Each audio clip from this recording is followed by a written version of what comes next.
মমতার ধর্ম নিয়ে খেলা, হিজাব আর পুজোর মেলা।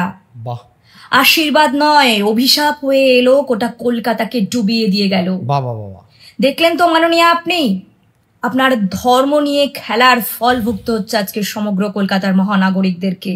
দেখলেন তো আপনি পিতৃপক্ষে দেবী দুর্গার মণ্ডপের উদ্বোধন আর সেই মণ্ডপে হিজাব পরে প্রবেশ করা, সমস্তটাই ঈশ্বরের অবমাননা, মা দুর্গার শক্তির অবমাননা। তার ফল কলকাতার মানুষকে আজ ভুগতে হচ্ছে। আপনার পাপের প্রায়শ্চিত্ত করতে হচ্ছে মা কলকাতার মানুষকে। ধর্মের রাজনীতি আপনি করে যাচ্ছেন, কিন্তু তারপরেও আপনি বলবেন প্রাকৃতিক দুর্যোগ কিছু করবার নেই, ফারাক্কার জল ছেড়ে দেওয়া হয়েছে, ম্যানমেড বৃষ্টি, আরো অনেক উদাহরণ আপনি মানুষকে দেবেন। কিন্তু ওই যে প্রকৃতির স্রষ্টাও কিন্তু সেই ঈশ্বর। তাই ঈশ্বরকে অবমাননা আর ধর্ম নিয়ে খেললে তার ফল তো আপনাকে ভুগতেই হবে। আর আপনার প্রায়শ্চিত্ত করতে হচ্ছে সমগ্র কলকাতাবাসীকে। মাত্র 4 দিনের মাথায় আপনি পেয়ে গেছেন আপনার পাপের ফল। তাই ধর্ম নিয়ে আর খেলতে নামবেন না। বাংলার মতন জায়গায় দাঁড়িয়ে বাংলার মেয়েরা কিন্তু এখন প্রতিবাদ করতে শিখে গেছে, বা বাংলার মেয়েরা কিন্তু এখন প্রতিবাদ করতে শুরু করে দিয়েছে। কারণ কেন বললাম আমি বাংলার মেয়েরা প্রতিবাদ করতে শুরু করে দিয়েছে? দেখো, সবার ভিডিও তো বানানো সম্ভব না। সবার ভিডিও বানাতে গেলে হয়তো আমার অনেক সারাদিন খালি ভিডিওই বানাতে হবে, তো আমার তো আরও কাজ আছে। তো সেই জায়গা দাঁড়িয়ে আমি কিছু কিছু ভিডিও দেখছি। এই ভিডিওটা, এই মেয়েটা যে বলছে, এনার নাম হলো হিন্দু কন্যা প্রিয়ন্তী। এই পেজটা হয়তো ওনার হবে হয়তো। এখন বর্তমান সময় যা দুর্গাপূজা নিয়ে যেসব পার্টি খেলা চলছে, প্রত্যেকটা পার্টি, না সিপিএম, তৃণমূল, বিজেপি, কংগ্রেস, সবাই কিন্তু পুজোকে নিয়ে একটা ভালো ইস্যু করে ফেলেছে। এর আগে ছিল রোহিঙ্গা ইস্যু, এর আগে ছিল বাংলাদেশ ইস্যু, তারপরে এখন এসছে পুজো ইস্যু, এরপরে আবার আসবে কোন ইস্যু জানি না। এরপরে একটার পর একটা কিন্তু আসতে থাকবে। এবার রামনবমী আছে, তারপরে কালী পূজা আছে, তারপরে আবার মুসলিমদের ঈদ আছে। প্রত্যেকটা ইস্যুতে কি পার্টিরা কি খেলতে নেমে যায় রাস্তায়? প্রত্যেকটা ইস্যুতে কি তাদের খেলতে নামতে হয় রাস্তায়? আমি জানি না। তবে এই যে দুর্গাপূজায় মমতা ব্যানার্জি হিজাব পরে গেছে, আদৌ হিজাব ছিল না ওড়না ছিল, সেটা বলবে তোমরা। অনেকে ওড়না বলছে, যারা টিএমসি পার্টি করে তারা বলছে এটা ওড়না পরে নাকি উনি উদ্বোধন করতে গেছে। আমার বক্তব্য, ওড়নাটা কি হিজাবের মতোই পড়তে হলো? এটা কি হিন্দু ধর্মের একটা আস্থায় আঘাত লাগে না? এটা হিন্দু ধর্মের মতন ধর্মর জায়গায় একটা আস্থা লাগে না মানুষের? যারা হিন্দু ধর্মে বিশ্বাসী, যারা হিন্দু ধর্মে এতদিন করে বিশ্বাসী ছিল, অ্যাকচুয়ালি ব্যাপারটা কত কিছু কিছু আছে এমন যারা অন্ধভক্ত, তাদের কোনোটাই কিছু ব্যাপার না। ঠিক আছে, কোনোটাই কোনো ব্যাপার না। সব কিছু যদি কোনোটাই কোনো ব্যাপার না করতে করতে একদিন তোমার ঘরেও এসে বলবে যে কোনোটাই কোনো ব্যাপার না, তোমার ঘরেও এমন একটা কিছু হবে, তখন তুমি এটা বলতে পারবে যে কোনোটাই কোনো ব্যাপার না। সব কিছু কিন্তু কোনোটাই কোনো ব্যাপার না বললে কিন্তু হবে না। আস্তে আস্তে আমাদের, বিশেষ করে ছেলেদের থেকে মেয়েদের প্রতিবাদ করা আগে দরকার। কারণ ছেলেরা যদি কোনো প্রতিবাদ করে, সেই প্রতিবাদটা নিয়ে 10টা লোক তাকে 10টা বাজে কথা বলবে, 10টা লোক তাকে উল্টোপাল্টা কথা বলবে, দরকারে তাকে বাড়িতে এসে চালে মানে ঠেটও দিয়ে যেতে পারে। তাই মেয়েদের কি বলে, মেয়েরা হলো একটা অ্যাডভান্টেজ। মেয়ে মানে সে বর্তমান সময় অ্যাডভান্টেজ। মেয়েরা যাকে যা বলে, হয়তো মেয়েদের বিষয় নিয়ে মনে করো কোনো একটা মেয়ে দোষ করেও কোনো একটা ছেলেকে ফাঁসিয়ে দিতে পারে। সেই জায়গা দাঁড়িয়ে মেয়েদের উপরে কেউ কথা বলতে ভাববে যে মেয়েদের বিষয় নিয়ে কথা বলবো, আবার এই নিয়ে কী হবে না হবে। দেখো, একটা কথা ভাবো, ওই অভয়ের ব্যাপারটা, অভয় কিন্তু একটা মেয়ে ছিল। ডাক্তাররা ওর সঙ্গে যেই নোংরা আচরণ করেছে, তার জন্য কিন্তু ওকে জীবন দিতে হয়েছে। সেই জন্য কিন্তু সারা ওয়েস্ট বেঙ্গল, সারা প্রায় ইন্ডিয়ার সব জায়গা থেকে লোক প্রোটেস্ট করেছে আর প্রতিবাদ করেছে। কিন্তু এইরকম ঘটনা ছেলেদের সঙ্গে প্রতিনিয়ত এভরিডে অনেক হয়, অনেক। সেটা নিয়ে তো আজকালকার বাংলার মানুষ বা কোথাকার মানুষকে প্রতিবাদ করতে দেখি না, কারণ তার ছেলে তো। এই যে রাজেশ তাপস যেটা হলো, রাজেশ তাপস যে বাংলা পক্ষ করতে গিয়ে আমাদের সেরে চলে গেল।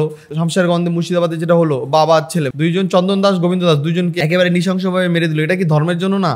তাহলে ভাবো, সেই বিষয় নিয়ে তো দেখিনি বাংলার হিন্দুদের আন্দোলন করতে, সেই বিষয় নিয়ে দেখিনি তো বাংলার মানুষকে আন্দোলন করতে। তারাও তো মানুষ ছিল, তাদের মধ্যেও তো জীবন ছিল। আজকে অভয়ের বিষয় নিয়ে মানুষ রাস্তা নেমেছে। কারণ জানো তো কি? কারণ ওই একটাই, যে মেয়ে মানেই অ্যাডভান্টেজ। আমার একটা ঘটনা বলি, আমি রিসেন্টলি গাড়ি নিয়ে যাচ্ছিলাম, আমাদের এখানে একটা শপিং মল আছে, ওই মলের সামনে গেছিলাম, মানে মলের সামনে যাচ্ছিলাম গাড়ি চালিয়ে ফট করে একটা টোটোওয়ালা, ঠিক আছে, টোটোওয়ালা পিছনে বসেছিল দুটো মহিলা, পুজোর সময় রাস্তা ভিড়, টোটোটা এসে না আমার গাড়িতে পুরো ডাইরেক্ট লাগিয়ে দিল। আমার গাড়ির সাইলেন্সারের পাইপের সামনে কিছুটা অংশ ভেঙে গেছে, ঠিক আছে। আমি জিজ্ঞেস করি, ও টোটো দাদা তুমি কী করলে? এই বলেছি, মহিলা টোটো থেকে নেমে, আপনি বেশি কথা বলছেন, আপনি ঢুকেছেন, এই নেই সেই নেই, হ্যান দেন, আমার 10টা কথা বললো দিল, ঠিক আছে। এবার আমার নিজের ওনার যে চিৎকার চাচ্ছি ওটা দেখে না আমার নিজেরই একটা মানে কেমন লাগলো।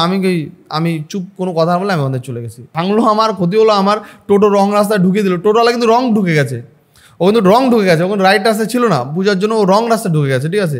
ওখানে আরও অনেক গাড়ি ছিল। ওই মহিলা উল্টা আমাকেই গরম নিতে চলে আসলো। এখন কি বলবো, এখন যদি আমি ওই মহিলার সঙ্গে তর্ক করি সবাই বলবে কি এই আমারই দোষ, সবাই কি বলবে, সবাই বলবে আমারই দোষ, কারণ উনি যে মহিলা, ওনার মহিলা মানে মহিলাদের কোনো দোষ হতে পারে না। তোমাদেরকে একটা এক্সাম্পল আমি বুঝাই। বর্তমান সময় মানুষের ভাবনা চিন্তা মেন্টালি, একটা ছেলে রাস্তায় বিপদে পড়ুক, 10টা লোককে হেল্প চাইবে, কেউ যদি হেল্প করে তুমি আমাকে তখন বলবে 10টা লোককে হেল্প চাইবে, ঠিক আছে, হেল্প এই ওই বলে কাটিয়ে দেবে। কিন্তু ওখানে একটা মেয়ে বিপদে দেখবে, হেল্প করার জন্য লোকরা দাঁড়িয়ে থাকবে, কখন আমি হেল্প করবো। এটাই হচ্ছে ছেলে আর মেয়ের মধ্যে অ্যাডভান্টেজ। তাই বলি যে সেই সব বিষয় নিয়ে না ছেলেদের থেকে মেয়েদের আগে তোমার প্রতিবাদ করা দরকার। এই জন্যই প্রতিবাদ করা দরকার যে আমাদের হিন্দু ধর্মকে নিয়ে যারা এইভাবে নোংরা খেলা খেলছে, যে কোনো পার্টি হতে পারে, সিপিএম হতে পারে, তৃণমূল হতে পারে, বিজেপি হতে পারে, যে কোনো পার্টি এইভাবে আমাদের হিন্দু ধর্মকে নিয়ে এইভাবে যে নোংরা খেলাটা খেলছে, এইটা যাতে বন্ধ হোক, এটা আমরাও চাই যে বন্ধ হোক। তো দেখো এখন এই মুখ্যমন্ত্রী যেটা করলো, আমাদের বাংলার মতন জায়গায় দাঁড়িয়ে মুখ্যমন্ত্রী একটা হিজাব পরে দুর্গা মণ্ডপ উদ্বোধন করতে গেছে। দেখেছো 3-4 দিনের মাথায় ভগবান আছে বলতে হবে, মাঝে মাঝে মনে হয় যে ভগবান আছে, আবার মাঝে মাঝে মনে হয় যে ভগবান বলতে হয়তো কিছু নেই। আমার মাঝে মাঝে এটা মনে হয়, এটা আমার ওপিনিয়ন, তোমাদের কিন্তু ওপিনিয়ন না, তোমরা আমাকে খারাপভাবে নেবে না। তো যাক বন্ধুরা, এই ছিল আজকের বক্তব্য। তোমরা জানাবে যে তোমাদের কি মতামত। আমাদের বাংলার মুখ্যমন্ত্রী তিনি যে হিজাব পরে গেছে মন্দির উদ্বোধন করতে, আমাদের বাংলা মুখ্যমন্ত্রী তিনি যে ওই যে হিজাব পরে গিয়ে বলছে আমার কোনো যায় আসে না, কে কী ভাবলো, এটা কি ঠিক করেছে? আর উনি কি সত্যিই কি মুসলিম ভোট পেয়েই কি মুখ্যমন্ত্রী হয়েছে? হিন্দুরা কি ওনাকে একদম ভোট দেয়নি? আমাদের অন্ধ ভক্ত হিন্দুরা কি ওনাকে একদমই ভোট দেয়নি? উনি কি সবটাই মুসলিম ভোটে জিতেছে ওখানে? তোমরা জানাবে, কিন্তু তোমরা জানাবে যে সবটাই কি মুসলিম ভোটে জিতেছে? আমাদের অন্ধভক্ত যারা হিন্দু আছে, যারা আমাদের প্রাণপ্রিয় হিন্দু ভাইরা, তারা কি একদমই ওনাকে ভোট দেয়নি?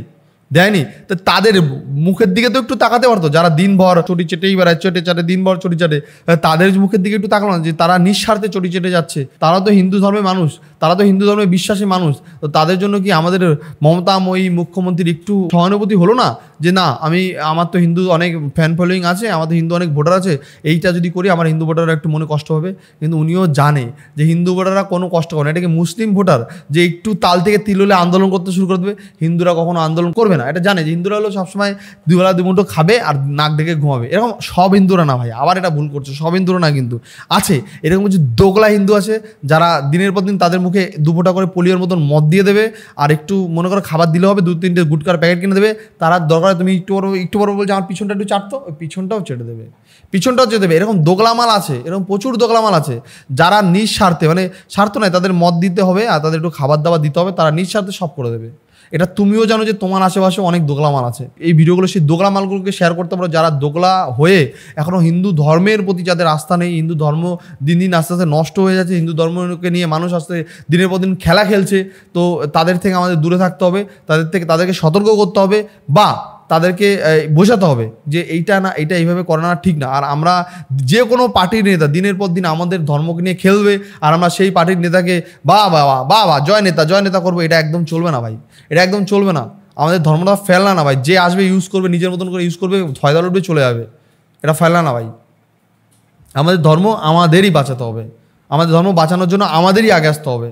এজন্য কিন্তু বিদেশ থেকে, আমেরিকা থেকে কোনো একজন নেতা এসে বলবে আমি তোমাদের নেতা, এবার তোমরা লড়ো, ওরকম না। আমাদেরই নেতা হবে, আমাদেরই নেত্রী হতে হবে, আমাদেরই নেতা হতে হবে, আমাদেরই নেত্রী হতে হবে, আমাদেরই বাঁচাতে হবে, অন্য কেউ এসে বাঁচাবে না। আর এর মধ্যে যারা ভণ্ডগিরি করে তাদের থেকেও দূরে থাকতে হবে ভাই, তাদের থেকে মানুষকে দূরে রাখতে হবে।